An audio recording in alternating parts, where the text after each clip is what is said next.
Assalamualaikum warahmatullahi wabarakatuh.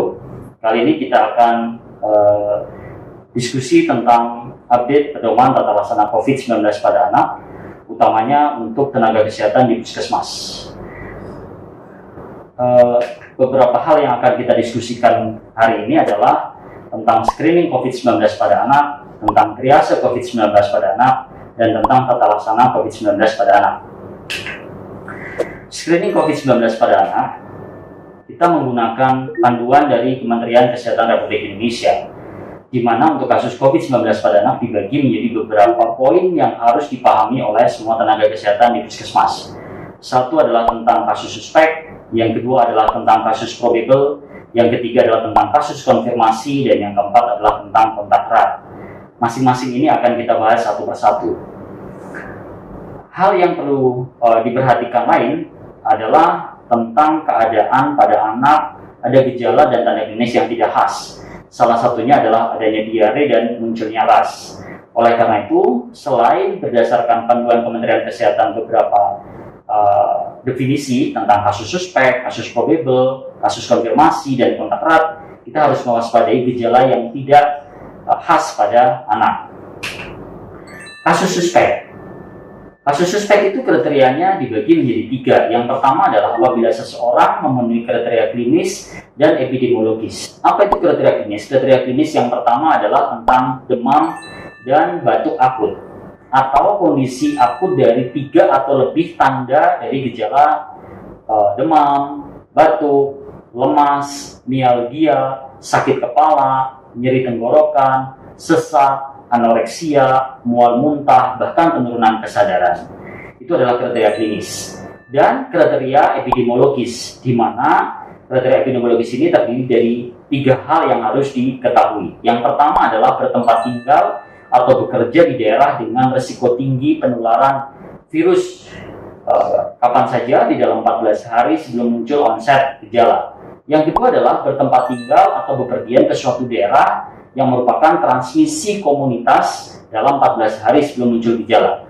Dan yang ketiga adalah bekerja di layanan kesehatan apapun, termasuk di fasilitas kesehatan atau di dalam komunitas kapan saja 14 hari sebelum muncul gejala. Dikatakan suspek apabila memenuhi kriteria klinis maupun kriteria epidemiologis. Kriteria suspek yang kedua adalah pasien dengan penyakit pernafasan akut yang berat, di mana didapatkan adanya infeksi pada sistem pernafasan akut yang memiliki riwayat demam atau demam lebih dari 38 derajat Celcius dan batuk, timbul dalam 10 hari terakhir dan memerlukan rawat inap. Sedangkan kriteria suspek yang ketiga apabila ada seseorang yang asimptomatik atau tanpa gejala, yang tidak memenuhi kriteria epidemiologi namun pemeriksaan antigen positif atau SARS-CoV-2 antigen RDT positif. Itu adalah merupakan kriteria untuk suspek. Selain suspek, kita mempunyai kriteria untuk probable. Probable itu yang pertama adalah bila pasien memenuhi kriteria klinis, ya, sesuai dengan yang tadi dibahas pada suspek, dan merupakan kasus yang kontak dengan kasus probable atau konfirmasi dan terkait dengan kluster COVID-19. Yang kedua, apabila didapatkan adanya kasus suspek dan dari pencitraan atau dari pemeriksaan radiologis torak itu menunjukkan adanya temuan yang sugestif COVID-19, maka kita bisa menyebut kasus tersebut adalah probable. Yang ketiga itu adalah apabila ada seorang yang mengalami anosmia atau kehilangan penciuman dan agusia atau kehilangan rasa baru-baru ini tanpa penyebab yang jelas yang bisa diidentifikasi. Itu juga kasus probable. Atau apabila ada kasus kematian namun tidak dapat dijelaskan. Sebaliknya pada kasus orang dewasa terdapat gangguan pernafasan sebelum kematian dan merupakan bagian dari kasus kontak dengan kasus probable atau terkonfirmasi atau terkait dengan kluster COVID-19. Itu juga kita bisa menyebut sebagai kasus probable. Sedangkan untuk kasus terkonfirmasi itu didefinisikan melalui 3 hal. Yang pertama adalah apabila seseorang dilakukan screening dengan nukleik acid amplifikasi tes atau NAAT dan hasilnya adalah positif. Yang kedua adalah apabila seseorang dengan SARS-CoV-2 antigen RDT positif dan memenuhi kriteria baik definisi probable maupun suspek sesuai dengan suspek yang tadi didefinisikan A maupun B, yaitu kriteria klinis epidemiologis dan penyakit pernafasan akut yang berat. Yang ketiga adalah apabila seseorang asimptomatik dengan SARS-CoV-2 antigen RDT positif dan ada bukti kontak dengan kasus probable atau terkonfirmasi. Jadi ada dua pengertian yang hampir mirip. Apabila seseorang tanpa gejala atau simptomatik, namun pemeriksaan rapid antigen atau SARS-CoV-2 antigen RDT positif, tetapi tidak ada riwayat kontak dengan kasus probable atau terkonfirmasi, maka masuk kriteria suspek. Tetapi apabila seseorang asimptomatik dengan SARS-CoV-2 antigen RDT positif dan memiliki riwayat kontak dengan kasus probable atau terkonfirmasi, maka kasus seperti ini sudah bisa diklasifikasikan terkonfirmasi. Yang berikutnya yang perlu dipahami adalah tentang kontak erat. Apa sebenarnya kontak erat? Kontak erat adalah orang yang memiliki riwayat kontak dengan kasus probable atau konfirmasi COVID-19, dan yang dimaksud dengan riwayat kontak adalah satu, bisa kontak tatap muka atau berdekatan dengan kasus probable atau kasus terkonfirmasi dalam radius 1 meter dalam jangka waktu 15 menit atau lebih. Atau yang kedua, sentuhan fisik langsung dengan kasus probable atau terkonfirmasi, misalnya salaman, kemudian berpegangan tangan, dan lain-lain. Yang ketiga adalah apabila memberikan perawatan langsung terhadap pasien dengan kasus probable atau terkonfirmasi, namun APD yang digunakan adalah APD yang tidak sesuai standar. Kemudian yang keempat adalah situasi lain yang mengindikasikan ada kontak berdasarkan penilaian risiko lokal yang ditetapkan oleh tim penyelidikan epidemiologi di daerah tersebut atau di tempat tersebut. Lalu bagaimana gejala klinis COVID-19 pada anak? Gejala klinis COVID-19 pada anak itu dibagi menjadi 4. Yang pertama adalah asimptomatik, yang kedua adalah ringan, yang ketiga adalah sedang, berat, dan kritis. Dibagi menjadi 5. Asimptomatik, ringan, sedang, berat, dan kritis. Untuk asimptomatik, itu apabila didapatkan hasil uji SARS-CoV-2 positif, namun tanpa ada tanda atau gejala. Sedangkan yang ringan gejalanya bisa berupa demam, fatigue, mialgia, batuk, nyeri tenggorokan, pilek, bersin, atau ada gangguan pada sistem saluran cerna seperti mual, muntah, nyeri perut, atau gejala non-respirasi yang lain. Namun belum didapatkan adanya tanda pneumonia. Sedangkan pada gejala yang sedang adalah bila didapatkan adanya gejala dan tanda klinis pneumonia.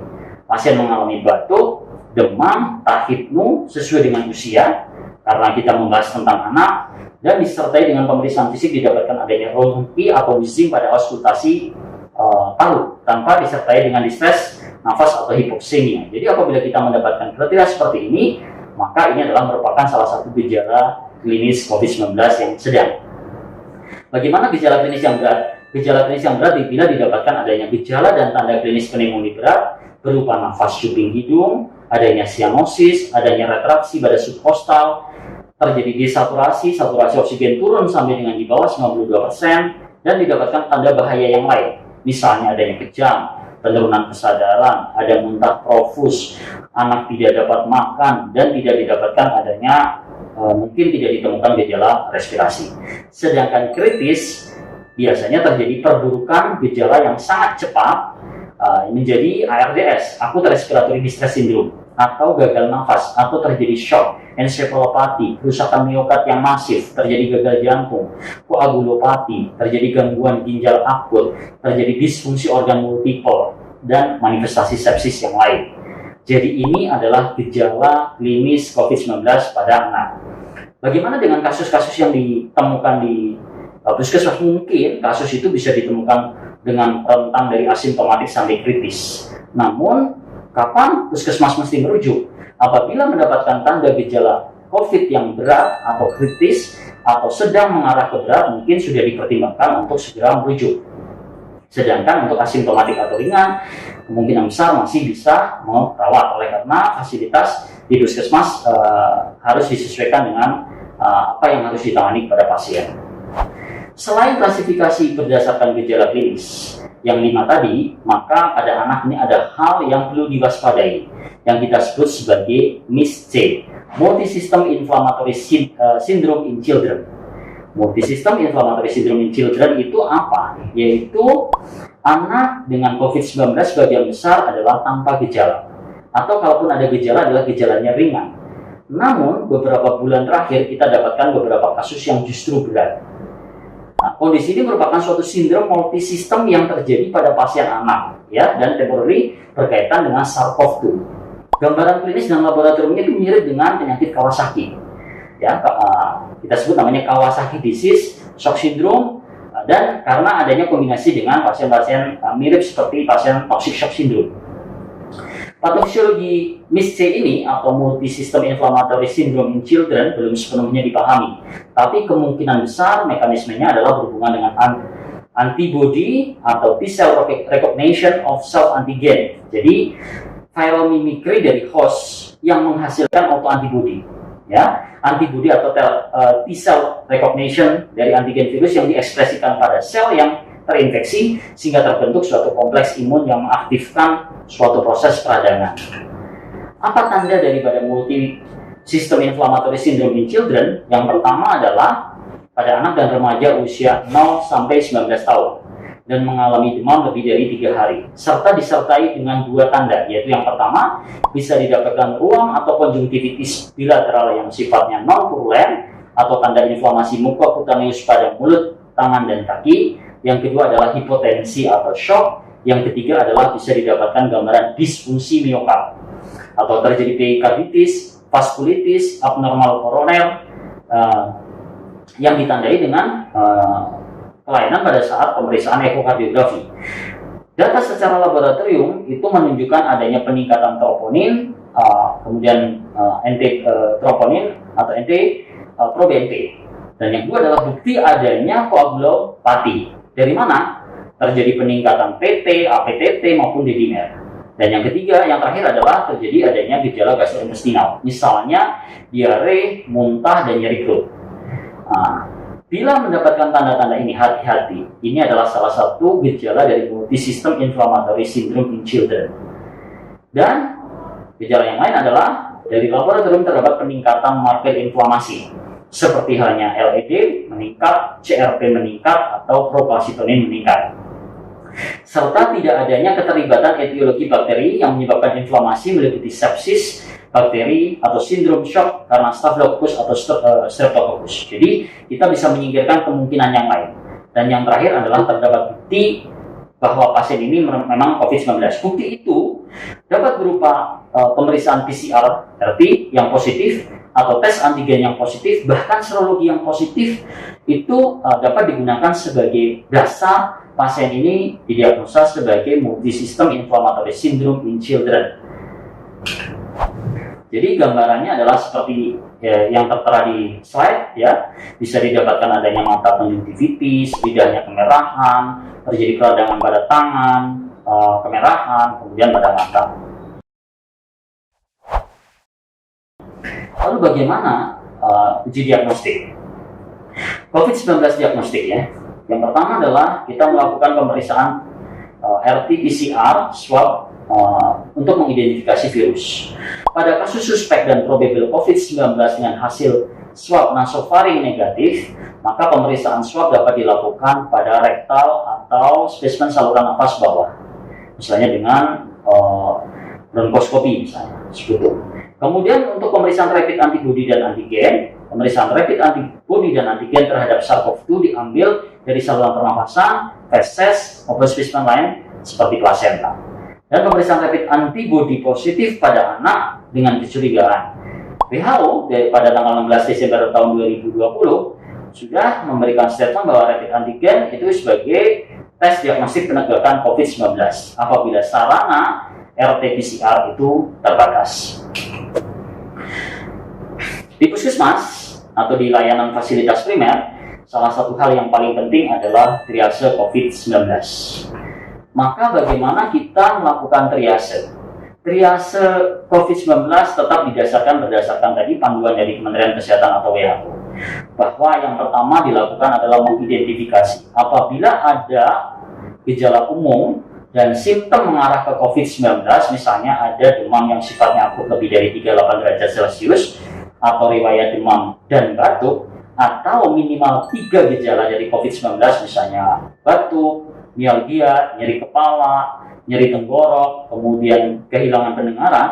Bila dari tanda itu ternyata tidak, maka pasien akan masuk ke triase yang sifatnya usual triase ya, atau triase yang normal. Tapi apabila didapatkan tanda dan gejala dari yang tadi kita identifikasi, maka sebaiknya kita harus mengidentifikasi faktor perjalanan dan exposure.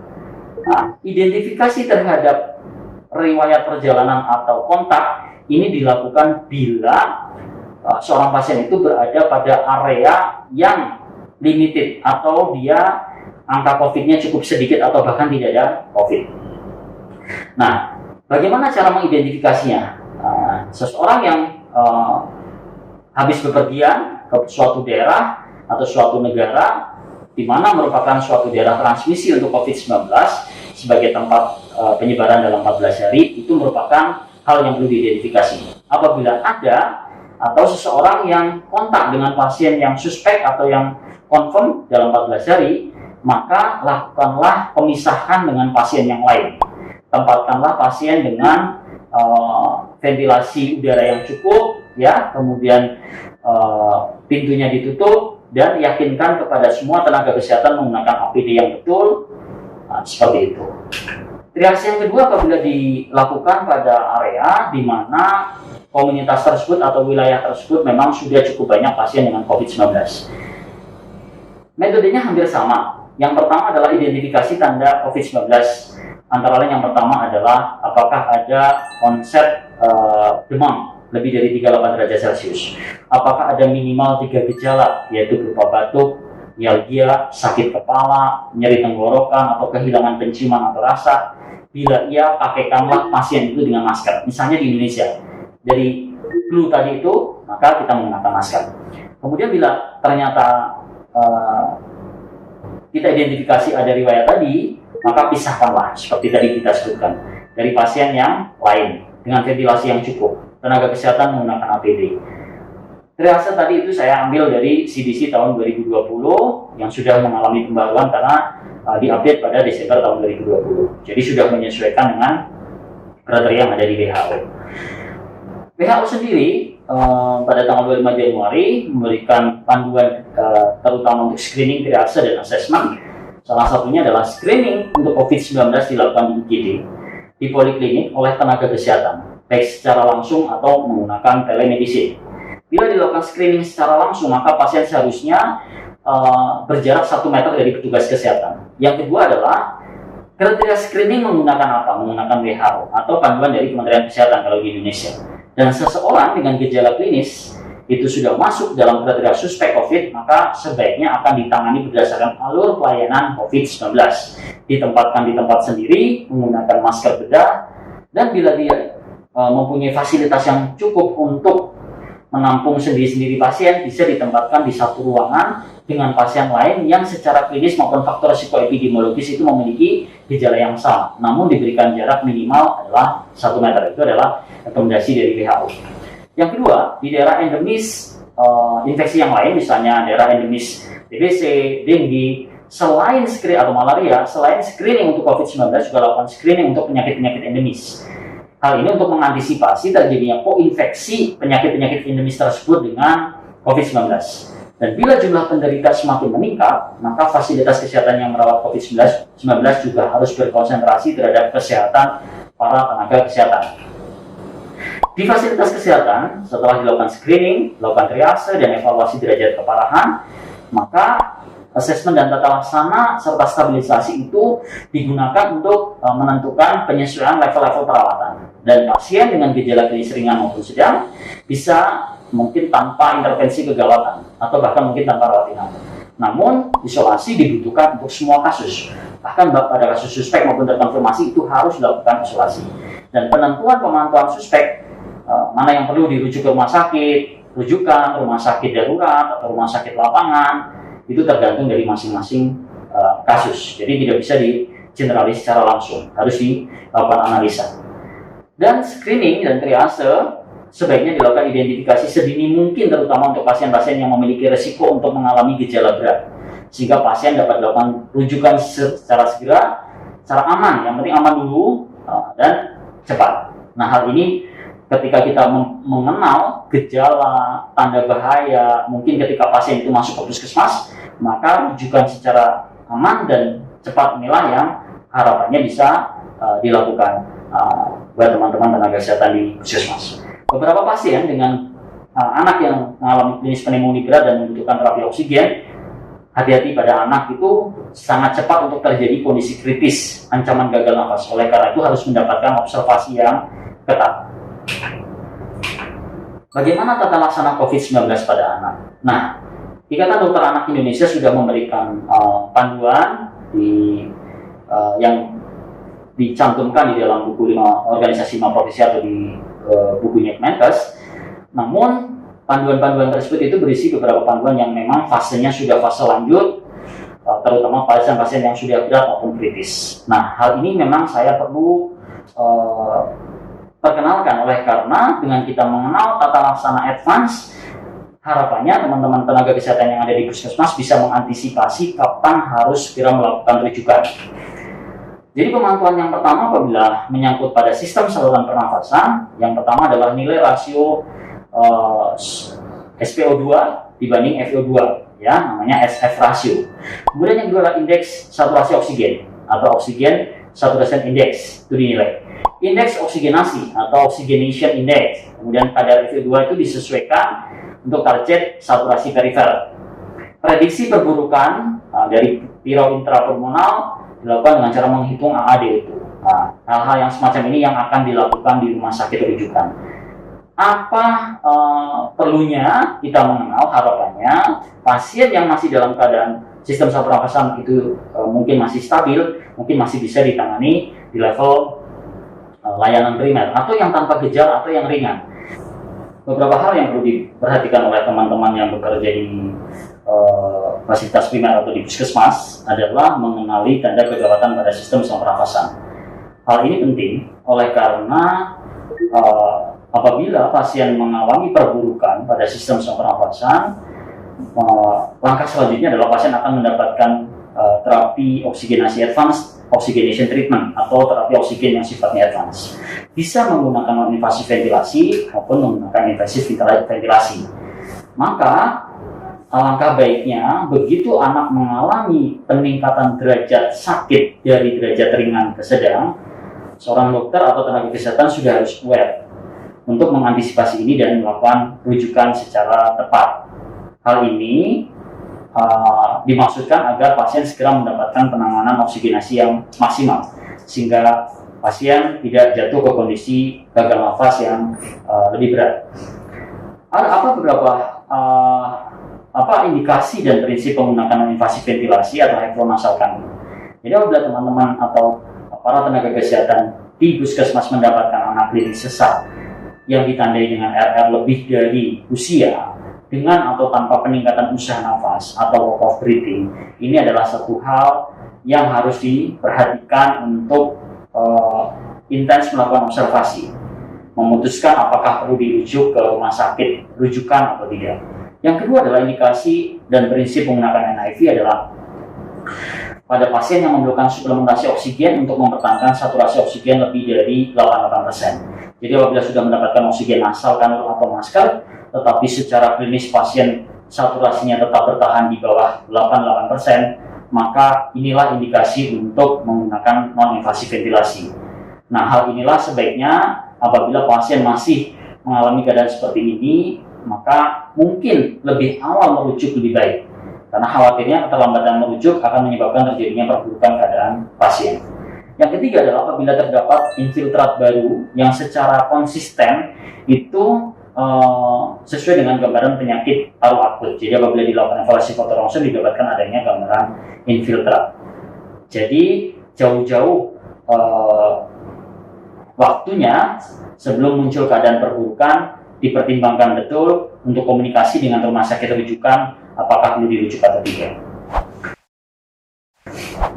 Untuk tata laksana ARDS, kita kalau di rumah sakit yang tersier atau rumah sakit rujukan biasanya akan melihat apakah pasien didapatkan tanda gagal nafas, atau PaO2 dibanding dengan FiO2 kurang 200, atau saturasi oksigen dibagi fraksi oksigen kurang dari 221. Apabila iya, maka pasien dilakukan intubasi dan kemudian dilakukan pemasangan ventilator. Targetnya adalah bisa dengan tidak volume 5 sampai dengan 7 cc per kilo. Kemudian yang kedua adalah batasi tekanan pressernya, batasi tekanan pressernya. PP kurang sama dengan 10 cm H2O itu lebih tinggi dan bisa diberikan lebih tinggi pada kasus yang berat.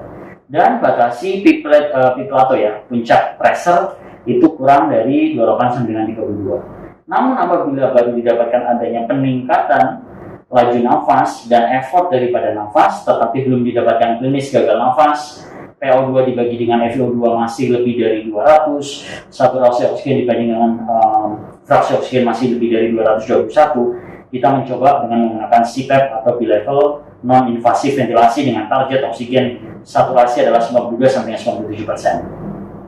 Dan fraksi oksigen diturunkan sampai dengan di bawah 60%. Bila tidak memungkinkan atau tidak ada, maka kita bisa menggunakan high flow nasal kanul. High flow nasal kanul. High flow nasal kanul menjadi pilihan berikutnya. Mengapa? Oleh karena terapi oksigen ini menimbulkan kebocoran dan hal ini akan berhubungan dengan aerosol generating prosedur. Nah, tahapan inilah yang nantinya akan dilakukan di rumah sakit rujukan. Oleh karena itu, dengan memahami terapi di rumah sakit yang akan menjadi rujukan, maka dokter-dokter atau tenaga kesehatan di puskesmas sudah bisa memperkirakan apabila bertahan dengan klinis pasien seperti ini, misalnya apakah mampu atau akan terjadi perburukan apabila tidak dilakukan rujukan. Oleh karena itu kami perlu memperkenalkan tata laksana terapi oksigenasi secara advance. Tetap pelaksanaannya dimulai dari misalnya tanpa gejala tanpa oksigen, gejalanya ringan atau menuju ke sedang boleh menggunakan nasal. Kalau tetap turun, menggunakan masker. Apabila tidak bisa dilakukan dengan ini dan klinisnya memberat, segera lakukan komunikasi untuk dilakukan rujukan. Mengapa? Karena akan ada tata laksana oksigenasi yang lebih advance di rumah sakit rujukan. Tata laksana yang kedua adalah tata laksana ketika anak mengalami henti jantung. Ketika anak mengalami henti jantung, yang perlu diperhatikan hampir semua tahapannya sama dengan resusitasi jantung paru, seperti halnya kita menolong pasien biasa, namun yang membedakan adalah satu, penolong harus menggunakan APD. Yang kedua adalah meminimalisasi petugas yang ada di tempat resusitasi. Yang ketiga adalah APD-nya APD level 3. Yang ketiga adalah menggunakan filter pada masker yang akan digunakan untuk melakukan ventilasi tekanan positif. Nanti kita akan presentasikan bagaimana gambaran filternya seperti apa. Hal lain yang kita mesti perhatikan adalah tentang aerosol generating prosedur. Apa itu aerosol generating prosedur? Jadi ketika virus SARS-CoV-2 itu dominan ditransmisikan secara droplet, ini dapat terjadi penularan pada kondisi tertentu yang berhubungan dengan prosedur yang dilakukan oleh tenaga kesehatan. Ya, aerosol, virus itu menyebar secara aerosol. Ya, apabila dia menempel pada suatu partikel dalam droplet nuklei dengan diameter kurang dari 5 mikron dan dia bisa menjangkau lebih dari 1 meter. Ya, dan dia bisa bertahan di udara.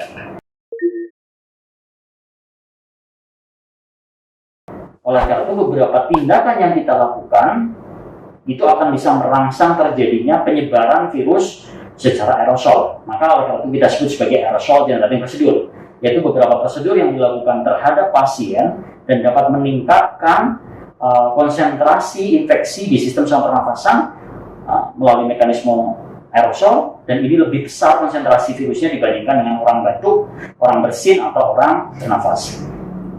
Aerosol generating prosedur mungkin merupakan suatu hal yang harus sangat-sangat diperhatikan oleh petugas yang menolong pasien-pasien dengan COVID-19. Jadi apa saja aerosol generating prosedur? Salah satunya adalah dengan melakukan open suction pada jalan nafas, menginduksi sputum itu bisa, melakukan resusitasi jantung paru bisa, melakukan intubasi endotrakia bisa, kemudian terapi dengan non-invasif ventilasi bisa, bronkoskopi, manual ventilasi bisa, kemudian melakukan nebulisasi ini juga bisa, menstimulasi terjadinya penyebaran virus secara aerosol. Kemudian penggunaan high flow oksigenasi dan tracheostomi. Oleh karena itu, yang perlu dipertimbangkan adalah personil. Sebagai orang yang akan menolong teman-teman nakes yang ada di puskesmas, tentunya harus menggunakan APD dengan level 3. Hal ini juga berhubungan dengan basic life support ya. Kalau kita akan melakukan bantuan hidup dasar, maka ada 3 poin yang perlu diperhatikan: personil, alat, dan lingkungan. Untuk personil tentunya menggunakan APD level 3 ketika kita akan melakukan bantuan hidup dasar. Yang kedua adalah alat. Alat yang digunakan untuk melakukan resusitasi sebaiknya dilengkapi dengan filter yang ada di antara bevakmas dengan masker. Hal ini digunakan untuk meminimalisasi penyebaran dari virus. Ya, kemudian yang selanjutnya adalah tentang terapi. Terapi yang lain dari COVID-19 adalah berdasarkan 5 gejala tadi. Pada kasus yang sifatnya suspek atau probable dan dia asimptomatik, maka tata laksananya isolasi mandiri. Kalau ringan adalah isolasi mandiri dan rawat jalan dan medikamentosa. Mungkin kasus-kasus yang ditemukan di puskesmas adalah gejalanya yang ringan. Tidak ada treatment spesifik kalau pada kasus yang ringan, pada suspek dan probable. Yang perlu dilakukan adalah dengan terapi medikamentosa yang sifatnya suportif. Kalau sedang, kita akan melakukan rawat inap, memberikan medikamentosa suportif, dan memberikan antibiotik ceftriaxone 500-100 mg per kilo atau azithromycin 10 mg per kilo jika dicurigai didapatkan adanya pneumonia atipikal. Dan apabila berat, tentunya harus rawat inap, didukung oleh medikamentosa suportif, antibiotik, antivirus spesifik baru diberikan pada klinis suspek atau probable yang berat. Kritis jelas membutuhkan adanya antivirus spesifik, dan apabila didapatkan koinfeksi dengan influenza boleh diberikan oseltamivir antivirus. Sedangkan pada kasus yang terkonfirmasi COVID, asimptomatik masih bisa isolasi mandiri. Ringan isolasi mandiri atau rawat jalan dengan medikamentosa suportif, tetapi harus di dalam pengawasan tenaga kesehatan. Yang sedang adalah bisa rawat inap, suportif, antibiotik, sedangkan yang berat itu seperti tadi dipaparkan dengan menggunakan antivirus. Terapi suportif yang lain adalah salah satunya vitamin C, bisa diberikan juga zinc.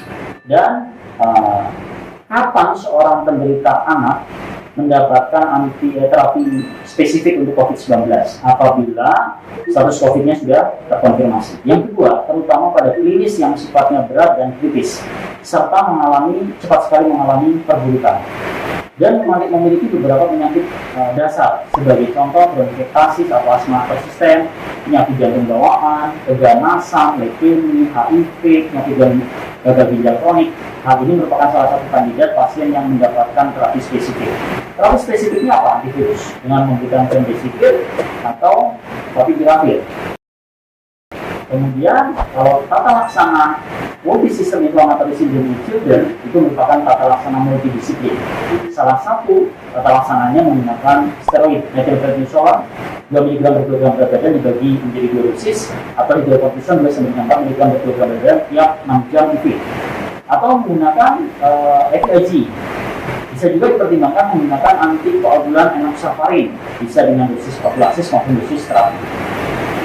Nanti bisa dilihat sendiri bagaimana tata laksana. Mungkin kalau tata laksana gangguan koagulasi pada COVID-19 akan dilakukan di rumah sakit dan juga dilakukan di puskesmas. Bagaimana dengan neonatus? Neonatus yang lahir dari ibu dengan COVID-19, screening petanda neonatal infeksi neonatal rabitan dini itu dengan menggunakan darah lengkap, CRP, polasitonin, dan sesuai dengan kemampuan dari masing-masing fasilitas kesehatan. Kapan? 12 jam sampai 24 jam pasca lahir.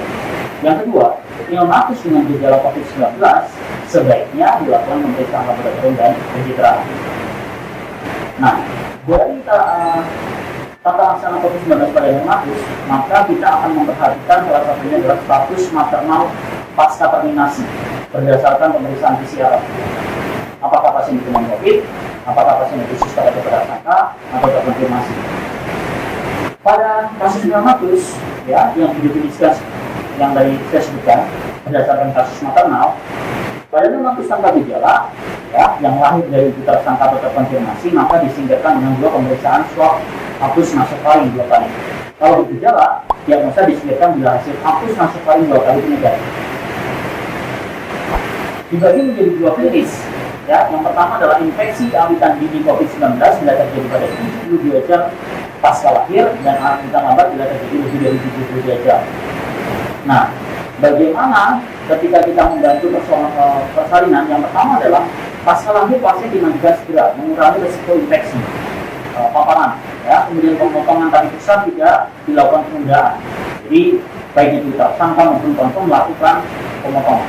Dan yang ketiga adalah didasari pada status definisi kasus maternal. Pada pasien tersangka COVID-19, kita menggunakan APD level 2, tindakan dan perawatan dalam isolasi fisik.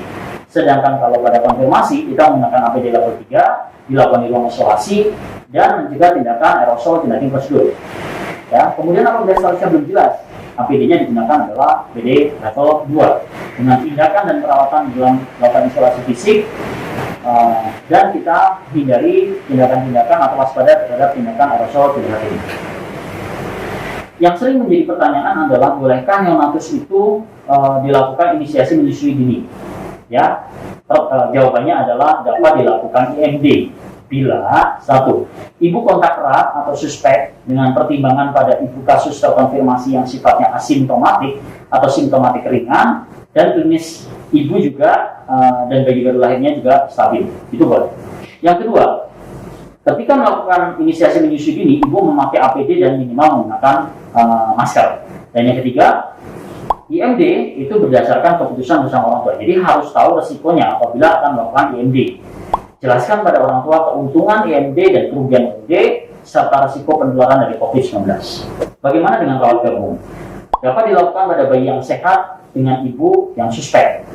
Dan ini dapat. Kemudian yang kedua dapat tidak dianjurkan dilakukan rawat gabung berupa bangsal yang kontak dengan pasien yang lain. Jadi apabila ibunya ditempatkan dalam satu bangsal yang di dalamnya banyak pasien yang lain, maka tidak dianjurkan. Bayi dengan ibu yang sakit berat itu tidak dapat merawat bayinya, itu juga tidak dianjurkan. Dan tidak rawat gabung pada bayi dengan ibu kasus terkonfirmasi atau kasus probable, sebaiknya tidak dilakukan. Nah, nutrisinya nutrisi. Ada 3 pilihan nutrisi. Yang pertama adalah apabila ibu klinis berat atau fasilitas kesehatan memadai, keluarga dan tenaga kesehatan memilih mencegah risiko penularan. Jadi dilakukan pilihannya pemisahan ibu dan bayi. Maka bayi mendapatkan ASI pra bila ibu mampu. Nah, diberikan oleh siapa? Diberikan oleh tenaga kesehatan dan keluarga yang tidak menderita COVID. Yang kedua, bila fasilitas tidak tersedia, maka pertimbangkan menggunakan ibu susuan atau susu formula. Nah, ketiga adalah ibu yang memerah ASI itu menerapkan juga protokol untuk mencegah infeksi COVID-19. Yang kedua, pada ibu dengan klinis sedang, keluarga dan tenaga kesehatan memilih mengurangi risiko penularan, mempertahankan kedekatan dengan ibu dan bayinya, maka pilihlah dengan menggunakan nutrisi ASI pra. Ibu yang memerah ASI dan sebaiknya menerapkan protokol kesehatan. Yang ketiga, pada ibu yang tidak bergejala atau bergejala ringan dan fasilitas tidak memadai, boleh untuk menyusui secara langsung. Namun harus tahu bagaimana cara mengurangi risiko penularan. Jadi selama tidak menyusu, bayi dan ibunya diberikan jarak 2 meter. Sedangkan untuk ibu hamil dan menyusui, beberapa obat yang aman adalah azitromisin aman, interferon beta, tocilizumab, kemudian ritonavir, lopinavir, itu belum dapat bukti ilmiah yang cukup kuat. Jadi bagaimana klinis pasien COVID-19 pada anak di Indonesia? Ada beberapa kasus ya COVID-19 pada anak.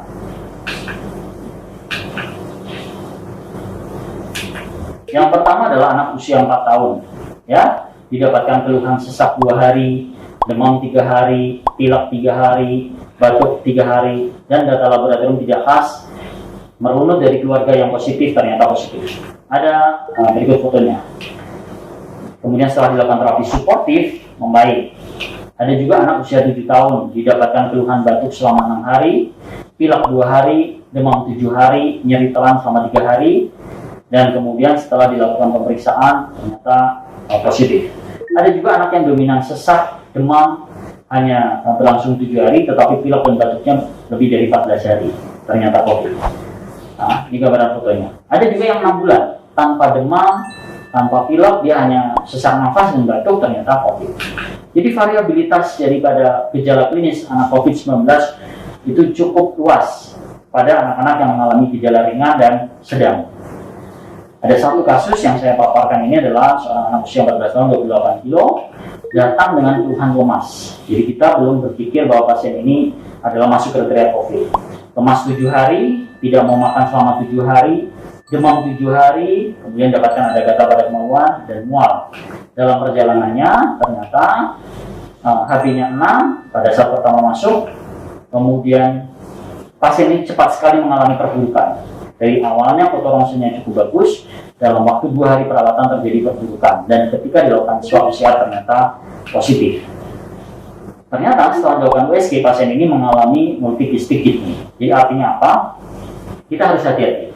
Walaupun gejala secara khas tidak menunjukkan ke COVID, namun ternyata selama perawatan beberapa pasien didapatkan mempunyai komorbid yang justru ditemukan ketika di rumah sakit. Oleh karena itu, COVID-19 pada anak itu selain beberapa kriteria yang tadi dipaparkan, ada beberapa kriteria yang tidak khas. Kita sebagai tenaga kesehatan harus jauh-jauh waspada terhadap hal-hal semacam ini. Tadi sudah dijelaskan beberapa keadaan komorbid. Ya, kesimpulannya adalah, jadi selain gejala ISPA, yang perlu diwaspadai adalah gejala non-respirasi pada anak, seperti diare, mual muntah, dan ruam kulit. Jangan-jangan pasien ini mengalami multi system inflammatory syndrome in children. Yang kedua, tata laksana COVID-19 pada anak berdasarkan status infeksi, klasifikasi klinis, dan ada tidaknya komorbid atau penyakit yang mendasari, serta progresivitas penyakit. Yang ketiga adalah perlu mewaspadai adanya multi system inflammatory syndrome in children sebagai manifestasi fase post-infeksi COVID yang bisa mengancam jiwa. Hal ini mudah-mudahan tadi dipaparkan di depan, teman-teman tenaga kesehatan yang sudah bisa memahami. Yang keempat adalah pada kasus berat dengan ISC perlu tata laksana multidisiplin, maka lakukan rujukan segera apabila mendapatkan tanda-tanda yang sudah dijelaskan. Dan tata laksana bagi baru lahir sesuai dengan kondisi klinis neonatus, terutama untuk IMD, menetes langsung, rawat gabung didasarkan pada kondisi ibu. Terima kasih, mudah-mudahan bermanfaat. Assalamualaikum warahmatullahi wabarakatuh.